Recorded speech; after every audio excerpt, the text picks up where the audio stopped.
అక్షతలు సరిపోతున్నప్పుడు పువ్వుల దగ్గర సరిపోవని చిదిపేసి రేకులన్నీ వేయమని ఎవడు చెప్పాడు?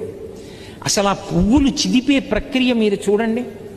ఓ అందమైన చామంతి పువ్వుని ఈశ్వరుడు ఎలా సృష్టించాడో చూస్తే మహాశిల్పి కనపడతాడు.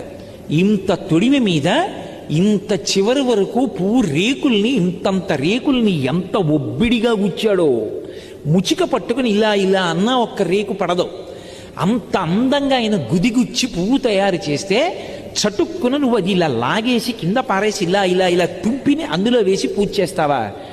ఈశ్వరుడు అడిగాడా నిన్ను తక్కువైందని? తక్కువైందన్న మాట ఆయన అంటే జన్మలో పూజ చేయగలమా మనం? రోజు సింహాసనాలు తెస్తామా? రోజు పంచల చాపులు తెస్తామా? పట్టు చీరలు తెస్తామా?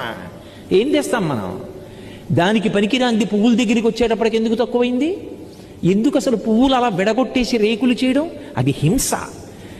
పరమ కఠోరమైనటువంటి